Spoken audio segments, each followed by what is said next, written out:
ایک کامن سا سوال ہوتا ہے کہ کوئی بھی ملک، کوئی کنٹری زیادہ نوٹ کیوں نہیں چھاپتا تاکہ زیادہ نوٹ چھاپے اور لوگوں کو پیسہ ملے، روزگار ملے۔ تو ہونا تو یہ چاہیے کہ اسٹیٹ بینک زیادہ نوٹ چھاپے، کیونکہ اس کے لیے کوئی مشکل کام نہیں ہے، مشین پڑی ہوئی ہے اور نوٹ زیادہ چھاپے اور ملک میں پیسہ ہی پیسہ ہو، غریبوں کو بانٹ دیا جائے۔ تو یہ اکثر ہر انسان کے یہی سوال ہوتا ہے کہ اس طرح سے ملک کیوں نہیں کرتا۔ تو اس طرح سے اگر وہ کرے تو لوگوں کے پاس زیادہ پیسہ ہوگا، وہ ساری چیزیں خرید پائیں گے، سب امیر ہوں گے اور ہر کوئی اپنی لائف جو ہے وہ آسانی کے ساتھ گزار رہا ہوگا۔ لیکن دیکھیں، اگر اس سوال کو میں آپ کو تھوڑا سا سمجھانے کی کوشش کروں ایگزامپل کے تھرو، اگر ایک اسٹیٹ بینک نوٹ زیادہ چھاپتا ہے کیونکہ اس کے پاس کاغذ ہے اور بس سیاہی لگنی ہے اور اس نے نوٹ چھاپ دینے ہیں، چاہے جتنے بھی چھاپیں۔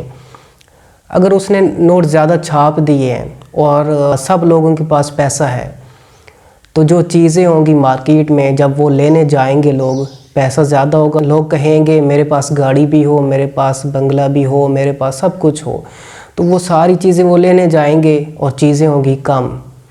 تو مارکیٹ میں پھر کیا ہوگا، وہ جو مارکیٹر ہوں گے، دکانوں والے ہوں گے، وہ چیزوں کی پرائس، قیمتیں بڑھا دیں گے تاکہ چیزیں بھی مینیج رہے اور پیسہ بھی انہیں زیادہ ملے۔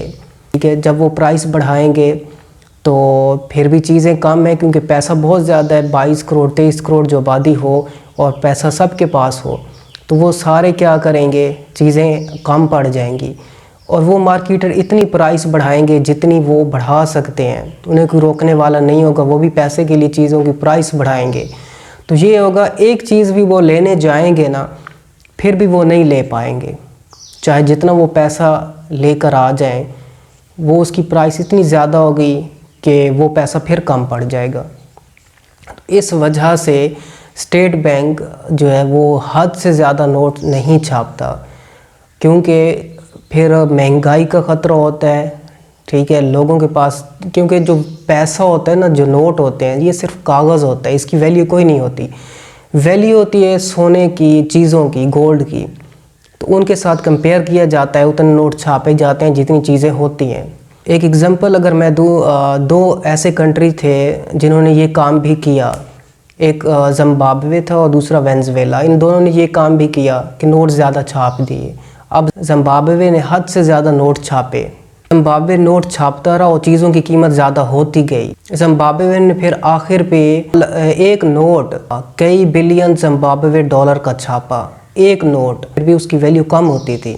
آخرکار یہ ہوا کہ وہ نوٹ چھاپتے گئے، زمبابوے کرنسی کولیب کر گئی، بالکل ختم ہو گئی، اور آخر پہ اس کا نتیجہ یہ نکلا کہ انہوں نے اپنی کرنسی، جو سرکاری کرنسی تھی، وہ ختم کر کے امریکہ کی کرنسی کو استعمال کر کے اپنی ملکی معیشت کو چلانے لگ گئے۔ تو بہت زیادہ ان کا یہ نقصان ہوا اس سے۔ اچھا، ایک اور ملک بھی تھا اور وہ تھا ہنگری۔ 1946 میں ہنگری وہ پہلا ملک تھا جس کو ہائپر انفلیشن کا جو ہے سامنا کرنا پڑا۔ اس نے ایک جو نوٹ تھا، 10 کروڑ ارب ڈالر کا ایک نوٹ چھاپا ہنگری نے، پھر بھی اس کی ویلیو ہمارے ہاں 100 روپے سے بھی کم تھی، کیونکہ چیزوں کی پرائس بہت زیادہ تھی، اور اس سے بڑا دنیا میں اور کوئی بڑا نوٹ نہیں چھاپا گیا۔ مطلب ہمارے ہاں تو 5000 کا سب سے بڑا نوٹ ہوتا ہے، تو انہوں نے 1 کروڑ ارب ڈالر کا ایک نوٹ چھاپا۔ اسی طرح ایک ملک تھا وینزویلا، اور اس کو بھی سامنا کرنا پڑا انفلیشن کا، اور اس نے بھی بہت نوٹ چھاپے۔ مطلب اگر ایک ٹافی بھی انہیں لینی ہوتی تو 1 کروڑ کا ایک نوٹ بھی کم تھا اس ایک ٹافی کو لینے کے لیے۔ تو اتنا زیادہ انہوں نے اپنی جو کرنسی تھی اس کی ویلیو کو خراب کیا۔ پھر یہ ہوا کہ کرنسی کولیب کر گئی، سب کچھ ختم کر دیا انہوں نے، دوسروں کی کرنسی استعمال کرنا شروع کر دی، اور پھر جا کے کہیں ان کا مسئلہ حل ہوا۔ تو اس طرح سے جو کویسچن ہوتے ہیں کہ زیادہ نوٹ چھاپے جائیں اور اسٹیٹ بینک زیادہ نوٹ چھاپے، ملک میں غریب لوگوں کے پاس چلے جائیں، تو یہ اس کے پیچھے سارا ایک سسٹم ہوتا ہے۔ اگر ایسا کیا جائے تو اس طرح سے اکانومی نہیں چلتی۔ اکانومی چلتی ہے صرف اور صرف آپ کی پروڈکشن سے۔ ملک میں جتنی بھی زیادہ چیزیں بنیں گی یا جتنی ایگریکلچر زیادہ ہوگی، فیکٹریاں زیادہ ہوں گی، اس طرح سے اکانومی چلتی ہے اور اس طرح سے فائدہ بھی ہوتا ہے۔